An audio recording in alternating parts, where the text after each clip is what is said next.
Hello students, welcome to my YouTube channel. আজকে আমি যেটা নিয়ে ডিসকাস করব সেটা হলো narration change, direct speech, indirect speech. তো এটা অনেকেই এখনো পর্যন্ত তোমরা পড়ে উঠতে পারোনি বা করোনি, আবার অনেকেই সুন্দর করে ফেলেছো, গ্রামার বই দেখে বুঝে ফেলেছো, কিন্তু তবুও স্টুডেন্টরা এক একটা জায়গায় মিস্টেক করে ফেলে। তো সেই ছোট ছোট মিস্টেকগুলো যাতে না হয় সেগুলোকে নজরে রেখে আমি এই ভিডিওটা বানিয়েছি। তো আমি একটু আলোচনা করি, দেখো তোমাদের কাজে লাগে কিনা। ওকে, সো ন্যারেশন। ন্যারেশন কি? যে ন্যারেট থেকে ন্যারেশন কথাটা এসেছে, মানে কোনো গল্প বলা, লেখা, ন্যারেট করা। ওকে, যখন কোনো গল্প দুটো ক্যারেক্টার যখন কথা বলছে, তার ডাইরেক্ট স্পিচে কথা বলছে, সেটাকে যখন তৃতীয় কোনো পার্সন বলবে, কিভাবে বলবে, সেটাকে ন্যারেট করবে সে। তো এটাকেই বলে ন্যারেশন, যে ডাইরেক্ট স্পিচটাকে সে ইনডাইরেক্ট স্পিচে বলবে, ইনডাইরেক্টলি বলবে। সো এটাই হলো ন্যারেশন। তো আমি প্রথমেই একটা এক্সাম্পল দিয়েছি, রাম সেজ অনিল উইল কাম। রাম বলে অনিল আসবে। তাহলে রাম ডাইরেক্টলি বলছে, কি বলছে? অনিল উইল কাম, অনিল আসবে। এটা হলো ডাইরেক্ট স্পিচ। এবারে দেখো ডাইরেক্ট স্পিচটাকে কিভাবে লেখা হয়। রাম সেজ, কমা দিয়ে যে বলছে, রাম সেজ, কমা দিয়ে ইনভার্টেড কমায় সে যেটা কি বলছে সেটা লেখা হচ্ছে। তাহলে আমরা কাকে ডাইরেক্ট স্পিচ বলতে পারি? When a speech is quoted in the actual words used by the speaker, it is called direct speech. Speaker মানে এখানে রাম হচ্ছে স্পিকার, সে যেই কথাগুলো বলছে সেগুলো সরাসরি যখন তুলে দেওয়া হচ্ছে, ডিরেক্টলি যখন আমরা সেটা বলছি, তুলে দিচ্ছি ইনভার্টেড কমায়, তখন সেটাকে আমরা বলছি ডাইরেক্ট স্পিচ। এবারে ইনডাইরেক্ট স্পিচ। ইনডাইরেক্ট স্পিচে কি হচ্ছে? Ram says that Anil will come. Ram বলে যে অনিল আসবে। তাহলে এখানে রামের কথাটা সরাসরি তুলে দেওয়া হলো না, অন্য কোনো লোক বলছে যে রাম কি বলে, তো সেটা ইনডাইরেক্টলি বলছে। So it is indirect speech. Say narrate করছে রাম কি বলে। When the speech is reported in the form of a narrative, narrate করা হচ্ছে যখন, তখন it is called indirect speech. তাহলে বুঝতে পারলে direct speech, indirect speech. Direct মানে কোনো স্পিকার যে কথাগুলো বলছে সেটাকে একদম ডিরেক্টলি তুলে দেওয়া হচ্ছে ইনভার্টেড কমার মধ্যে, সেটা ডাইরেক্ট স্পিচ। আর ইনডাইরেক্ট স্পিচ কি? সেটাকে ন্যারেট করা হচ্ছে, অন্য কোনো তৃতীয় ব্যক্তি সেটা বলছে রামের ব্যাপারে বা স্পিকারের ব্যাপারে ন্যারেট করছে, সেটা হলো যে ইনডাইরেক্ট স্পিচ। ওকে, সো এবারে আসছি, এই ডাইরেক্ট স্পিচ, ইনডাইরেক্ট স্পিচ, এগুলো করতে গেলে, মানে ডাইরেক্ট স্পিচ থেকে ইনডাইরেক্ট স্পিচে করতে গেলে বা ইনডাইরেক্ট স্পিচ থেকে ডাইরেক্ট স্পিচে ট্রান্সফর্ম করতে গেলে তোমাদের কতগুলো টার্মস জানতে হবে। সো সেই টার্মগুলো এবারে আলোচনা করি। দেখো, the quoted speech is called reported speech. নিচে দেখো, Ram says Anil will come. Anil will come, এটা কোটেড স্পিচ। তাহলে ডাইরেক্ট স্পিচের ক্ষেত্রে এই কোটেড স্পিচটা হলো রিপোর্টেড স্পিচ। আবার ইনডাইরেক্ট স্পিচে কি হচ্ছে দেখো, ইনডাইরেক্ট স্পিচে সেই কোটেড স্পিচটাকেই আনকোট করে ইনডাইরেক্টলি লেখা হচ্ছে। তাহলে ইনডাইরেক্ট স্পিচের ক্ষেত্রে সেই যেটা কোট করা ছিল, যেটাকে আনকোট করা হয়েছে অনিল উইল কাম, এটাই হলো রিপোর্টেড স্পিচ। ওকে, তাহলে রিপোর্টেড স্পিচ কোনটা? যেই স্পিচটাকে কোট করা হয় সেটা হচ্ছে রিপোর্টেড স্পিচ। আর reporting verb, the verb that introduces the speech, sorry এখানে স্পিচ স্পেলিংটা একটু ভুল আছে, is called reporting verb. Okay, কি কি করে, verb that introduces the speech, speech এখানে SPEECH হবে, ওকে, সেটাকে বলা হচ্ছে রিপোর্টিং ভার্ব। এখানে রিপোর্টিং ভার্ব কোনটা, সেজ, সেজ, এগুলো হচ্ছে রিপোর্টিং ভার্ব। সেজ আর সেজ মানে এই যে রিপোর্টেড স্পিচ তার আগে যে ভার্বটা থাকবে সেটাই হলো রিপোর্টিং ভার্ব। এই দুটো টার্ম জানতে হবে, কোনটা রিপোর্টিং ভার্ব আর কোনটা রিপোর্টেড স্পিচ। ওকে, এই স্পেলিংটা একটু তোমরা কারেকশন করে নেবে। স্পিচ হলো SPEECH। ওকে, চলো এটা বোঝা গেল কোনটা, তাহলে কোনটাকে আমরা ডাইরেক্ট স্পিচ বলবো, কোনটাকে ইনডাইরেক্ট স্পিচ বলবো, কোনটা রিপোর্টেড স্পিচ হবে আর কোনটা রিপোর্টিং ভার্ব হবে। এটা আমি আশা করছি তোমাদের কাছে ক্লিয়ার হয়েছে। নেক্সট, হ্যাঁ, এবারে আমাদের তো 5 প্রকারের সেন্টেন্স আছে আমরা জানি, assertive sentence, interrogative sentence, imperative sentence, optative sentence.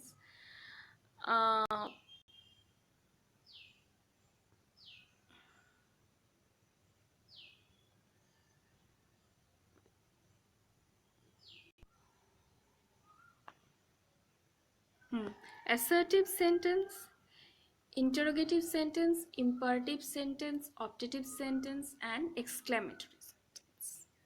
তো আজকে আমি খালি অ্যাসার্টিভ সেন্টেন্সের ডাইরেক্ট স্পিচ থেকে ইনডাইরেক্ট স্পিচ কিভাবে করব সেগুলো আলোচনা করব। কোনগুলোকে অ্যাসার্টিভ সেন্টেন্স হবে, যেগুলো রিপোর্টেড স্পিচ সেগুলো অ্যাসার্টিভ সেন্টেন্স হবে, সেগুলো যখন অ্যাসার্টিভ সেন্টেন্স হবে তখন আমরা ওই ডাইরেক্ট স্পিচটাকে কি করে ইনডাইরেক্ট স্পিচে করব, বা ইনডাইরেক্ট স্পিচ থেকে আমরা ডাইরেক্ট স্পিচে কি করে করব, এটাই আমাদের আলোচ্য বিষয়। সো দেখি অ্যাসার্টিভ সেন্টেন্সে কি বলছে। The conjunction that is used before the reported speech. তাহলে যখন ডাইরেক্ট থেকে ইনডাইরেক্টে আমরা করব তখন কি করব, যে রিপোর্টেড স্পিচ যেটা আছে তার আগে আর রিপোর্টিং ভার্ব যেটা আছে তারপরে আমরা দ্যাট বসাবো, তারপরে আমরা কি বসাবো, দ্যাট। যেমন একটা এক্সাম্পল দিলে it will be clear to you. যেমন দেখো, you will say I am ill. এখানে দেখো, you will say I am ill, এটা ডাইরেক্ট স্পিচ। এটাকে যখন আমি ইনডাইরেক্ট স্পিচে করব কি হচ্ছে, ইউ উইল সে, এটা reporting verb, reporting verb say এর পরে কি হচ্ছে, that, that you are ill, আর এটা হচ্ছে রিপোর্টেড স্পিচ। তাহলে রিপোর্টেড স্পিচের আগে আর রিপোর্টিং ভার্বের পরে একটা দ্যাট বসবে। Okay, this is the first rule to transform the direct speech into indirect speech in case of assertive sentence. Next, if the reporting verb is in the present or future tense, যদি reporting verbটা present বা future tense থাকে, the tense of the verb in the reported speech does not change. Reporting verb কোনগুলো, এই যে সে, সেজ, set, এগুলো যখন শুধুমাত্র present আর ফিউচারে থাকবে, প্রেজেন্টে থাকবে মানে সে অথবা সেজ হবে, আর ফিউচারে উইল সে, শ্যাল সে, এরকম যদি থাকে তাহলে কি হবে, ইনভার্টেড কমার ভেতরে যে রিপোর্টেড স্পিচটা আছে সেখানে টেন্স কোনো রকমভাবে পরিবর্তিত হবে না, টেন্সটা অ্যাজ ইট ইজ রয়ে যাবে। টেন্সটা যদি প্রেজেন্ট টেন্সে থাকে ওটা প্রেজেন্ট টেন্সেই থাকবে, পাস্টে থাকলে ওটা পাস্টেই থাকবে, ফিউচারে থাকলে ওটা ফিউচারে থাকবে। ওকে, এক্সাম্পল দেখো, Ram says I shall go, direct speech, Ram says I shall গো। এটাকে যখন আমি ইনডাইরেক্ট করব তখন কি হলো, রাম সেজ, এই যে দ্যাট এলো একটা, এখানে দেখো এটা প্রেজেন্ট টেন্সে আছে সেজ, তাহলে কি হলো, দ্যাটের পরে হি উইল গো, এখানে শ্যাল ছিল এখানে উইল হলো, মানে কি হলো, টেন্সের কোনো পরিবর্তন হলো না। দেখো প্রোনাউন কিন্তু পাল্টাবে, প্রোনাউন কিভাবে বদলাবে সেটা আমি পরে সেটা ডিসকাস করছি, আসছি, কিন্তু আমাদের এখানে আলোচনার বিষয় কি, টেন্সটা, টেন্সটা কোনো রকম চেঞ্জ হলো না। ফিউচার টেন্সে ছিল I shall go, he will go, এটা এখনো সেম ফিউচার টেন্সেই থাকলো। তাহলে কি হলো, রিপোর্টিং ভার্বটা প্রেজেন্ট টেন্সে বা ফিউচার টেন্সে হলে তার যে রিপোর্টেড স্পিচের যে টেন্সটা সেইটা অ্যাজ ইট ইজ যেই টেন্সে ছিল সেই টেন্সেই রয়ে যাবে। সেকেন্ড এক্সাম্পলটা দেখো, you will say I am ill. এখানে কি আছে, ফিউচারে আছে, ফিউচারে থাকলে কি হবে, ইউ আর ইল। টেন্সটা কি একই থেকে গেল, কি হলো, টেন্সটা প্রেজেন্ট টেন্সেই হলো। ওকে, next,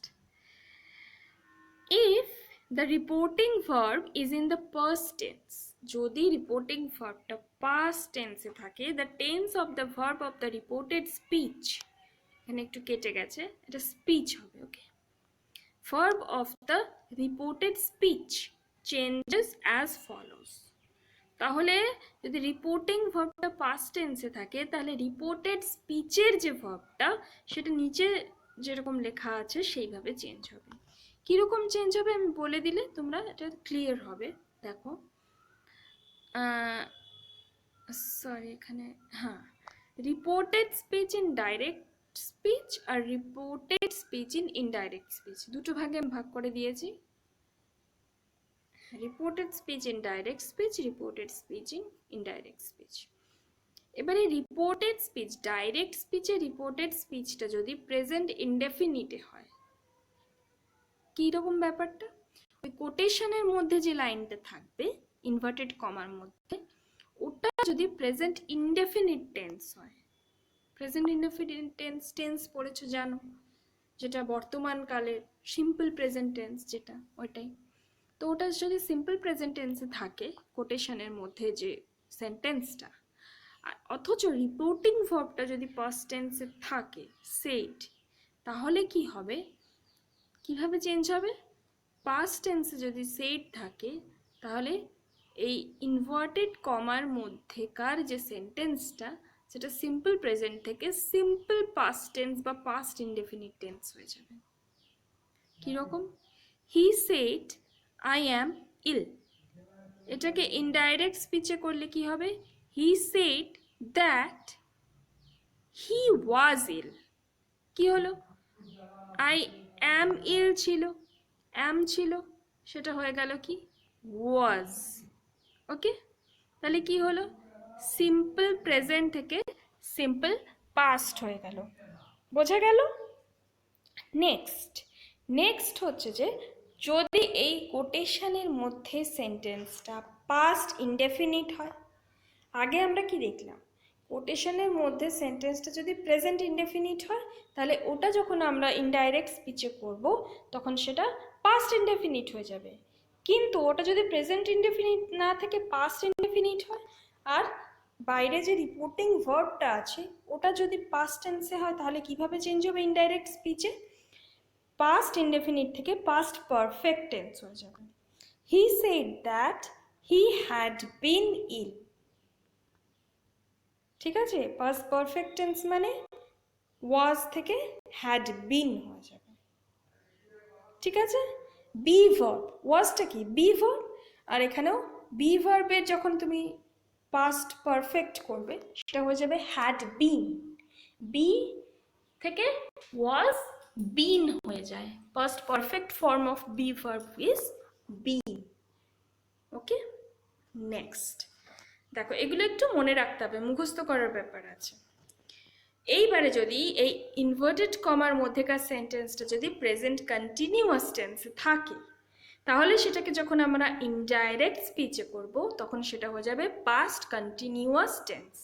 he said that he was doing it. কোনটা হলো, he said I am doing it, I am doing ইটটা প্রেজেন্ট কন্টিনিউয়াস টেন্স, সেইটাকে যখন আমি ইনডাইরেক্ট করলাম তখন এটা হয়ে গেল past continuous tense. Very simple, he said that he was doing it, তাহলে প্রেজেন্ট কন্টিনিউয়াস টেন্স থেকে পাস্ট কন্টিনিউয়াস টেন্স হয়ে গেল। ওকে, আচ্ছা নেক্সট, পাস্ট কন্টিনিউয়াস টেন্স যদি থাকে ইনভার্টেড কমার মধ্যে, যদি এখন পড়লাম যে প্রেজেন্ট কন্টিনিউয়াস, এবারে দেখো পাস্ট কন্টিনিউয়াস টেন্স থাকে, যেমন he said I was doing it, I was doing it past continuous tense, সেইটা যখন যদি থাকে আর বাইরে যে রিপোর্টিং ভার্বটাও যদি পাস্টে থাকে তাহলে কি হবে? He said that he had been doing it. ওয়াজটা হয়ে যাবে হ্যাড বিন। ডুইং, ডুইং হলো, তার মানে কি এটা past perfect tense, past perfect continuous tense. তাহলে পাস্ট কন্টিনিউয়াস টেন্স যদি থাকে সেটা হয়ে যাবে পাস্ট পারফেক্ট কন্টিনিউয়াস টেন্স। ভার্বের পাস্ট পার্টিসিপল হ্যাভ বা হ্যাড প্লাস ভার্বের past participle form plus verb plus I N G. He had been doing it. Okay, যে হ্যাড বিন ডুইং ইট মানে হ্যাড বিন ডুইং, হ্যাড বা হ্যাভ বসে, তারপরে বিন বসে, তারপরে ভার্বের সঙ্গে আইএনজি যোগ হয়, তবে তো পাস্ট পারফেক্ট কন্টিনিউয়াস টেন্স হয়। সেইভাবেই এটা হবে।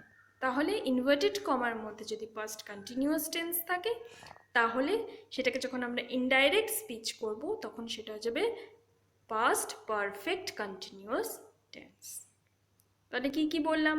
যদি ইনভার্টেড কমার মধ্যে পাস্ট ইনডেফিনিট টেন্স থাকে তাহলে সেটা হয়ে যাবে পাস্ট পারফেক্ট টেন্স। যদি প্রেজেন্ট কন্টিনিউয়াস টেন্স থাকে তাহলে সেটা হয়ে যাবে পাস্ট কন্টিনিউয়াস টেন্স। এবারে যদি পাস্ট কন্টিনিউয়াস টেন্স থাকে সেটা হয়ে যাবে পাস্ট পারফেক্ট কন্টিনিউয়াস টেন্স। ওকে, এবারে আরও কতগুলো ভার্ব যেমন ক্যান, মে, শ্যাল, উইল, এগুলো যদি ইনভার্টেড কমার মধ্যে থাকে সেগুলো আর রিপোর্টিং ভার্বটা যদি পাস্ট টেন্সে হয়, সেড হয়, তাহলে কি হবে? ক্যান থেকে কুড হয়ে যাবে, মে মাইট হয়ে যাবে, এবারে উইল শ্যাল যেখানে যেরকম বসবে উড, শুড এরকম হয়ে যাবে। He said I shall do it, he said that he would do it. would কেন হলো? শ্যাল তো ছিল, কারণ এখানে প্রোনাউনটা চেঞ্জ হয়ে গেছে, আই ছিল হি হয়ে গেছে, হি এর পরে উইল বসে, উইলের পাস্ট টেন্স হচ্ছে would, সেই জন্য এখানে would বসলো। ওকে, এই রুলগুলো তোমাদেরকে মাথায় রাখতে হবে। আর ন্যারেশন করা কিন্তু খুব খুঁটি নাটি রুলগুলো যদি মনে না থাকে ন্যারেশন রং হয়ে যাবে। তাই জন্য ন্যারেশন পড়ার জন্য আমাদেরকে খুব ছোট ছোট খুঁটিনাটি জিনিসগুলো মনে রাখতেই হবে।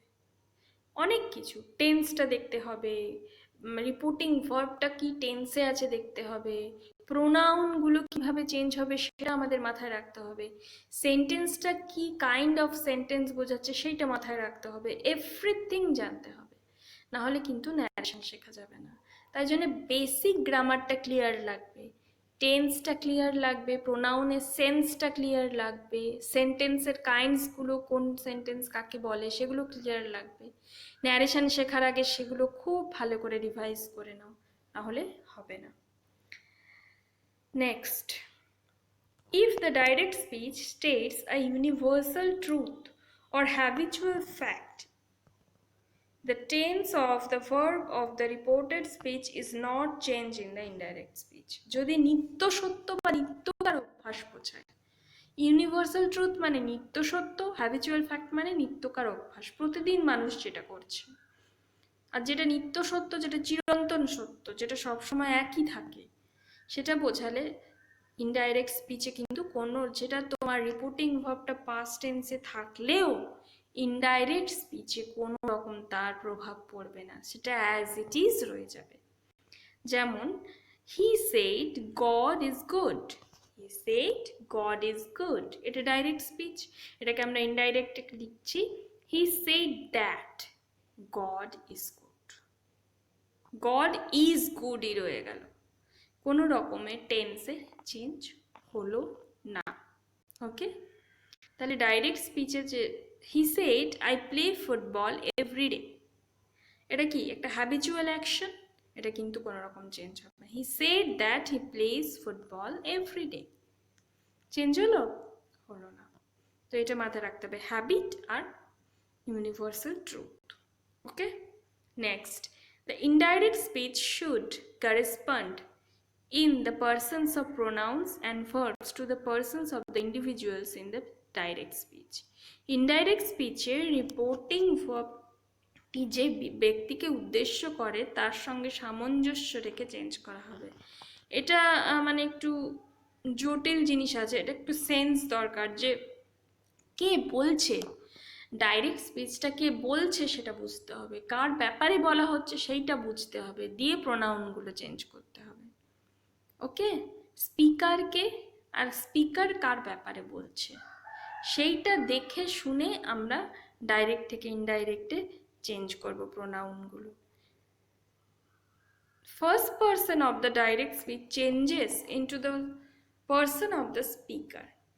যদি ডাইরেক্ট স্পিচটা ফার্স্ট পার্সনে থাকে তাহলে কি হবে, তার যখন সেটা ইনডাইরেক্ট স্পিচে হবে তখন সেটা কি হবে, স্পিকারের যে পার্সন আছে সেই অনুযায়ী চেঞ্জ হবে।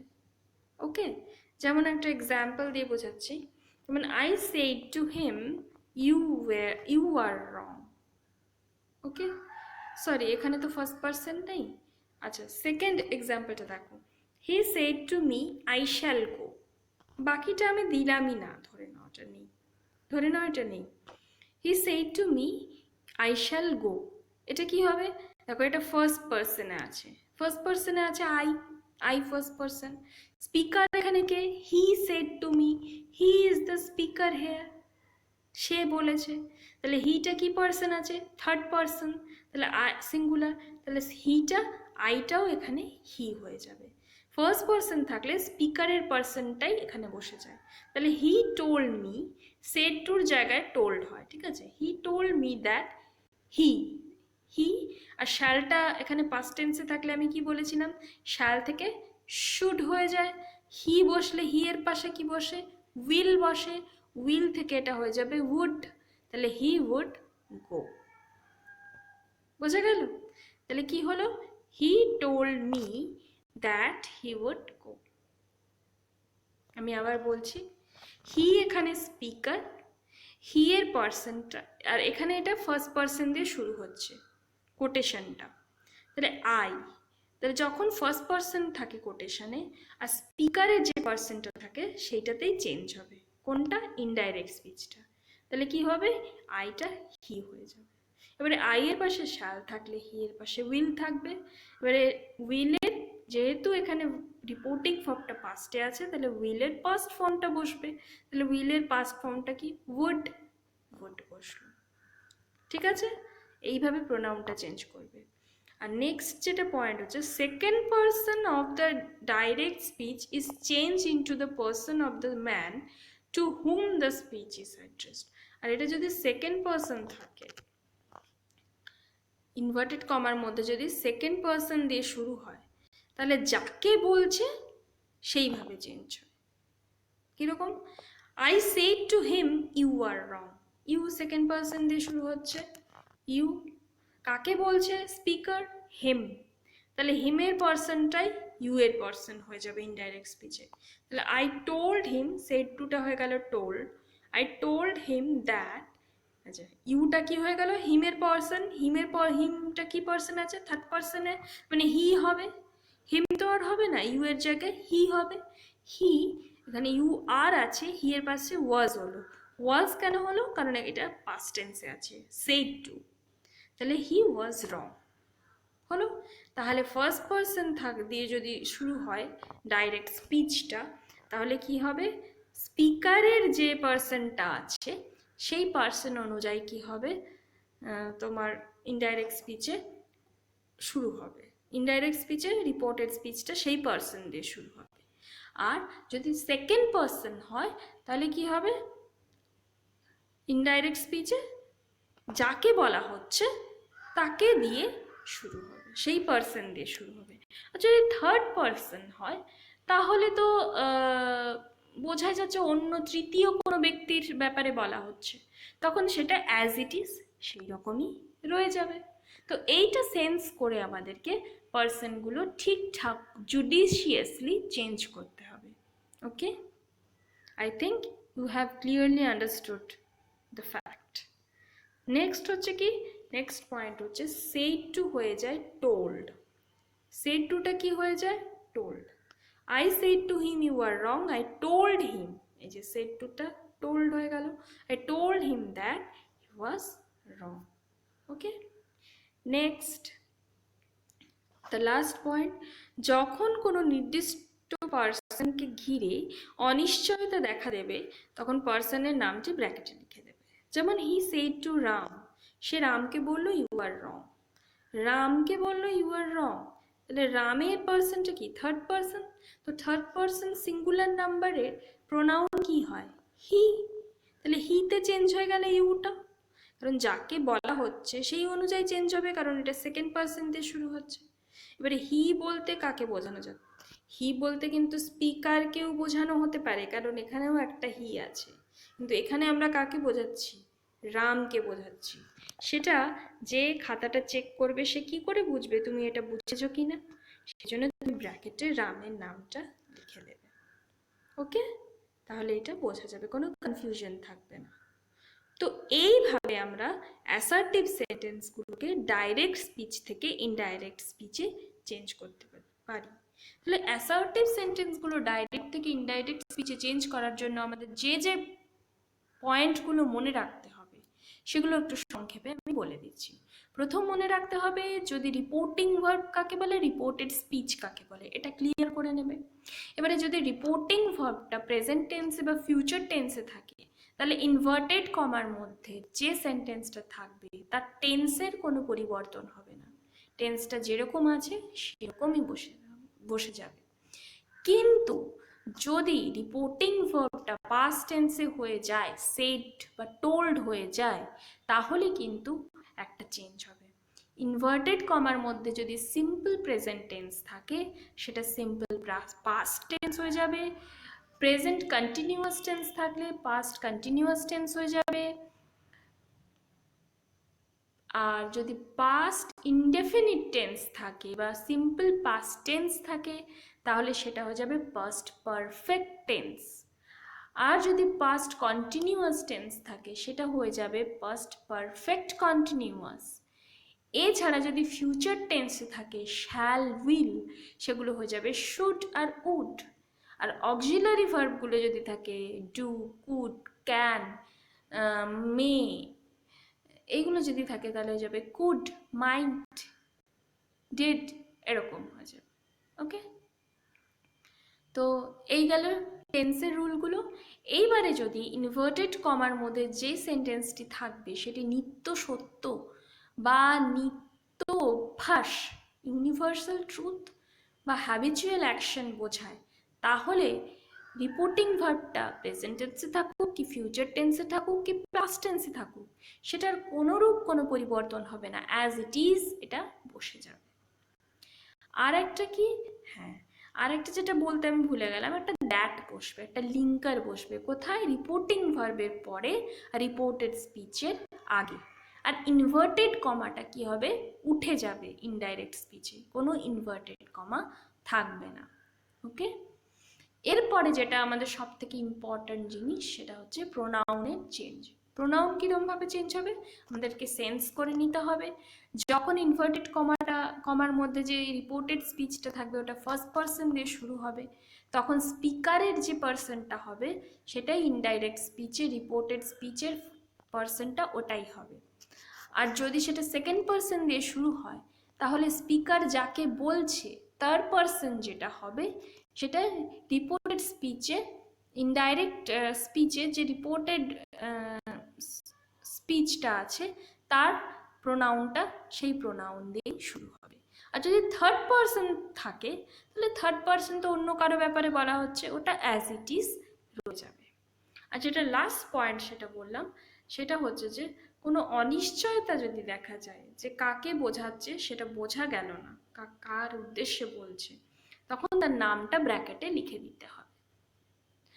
আর একটা কি, সেড টু থাকলে সেড টুটা না বসে টোল্ড বসে, আর সেড থাকলে এমনি সেড বসা যেতে পারে, কিন্তু সেড টু থাকলে সেটা টোল্ড হয়ে যায়। সো এটা ছিল ন্যারেশন চেঞ্জের অ্যাসার্টিভ সেন্টেন্সের রুলসগুলো। Thank you for watching this video. Next ভিডিওতে আমি ইন্টারোগেটিভ সেন্টেন্সের স্পিচ চেঞ্জের রুলসগুলো নিয়ে ডিসকাস করব। Thank you.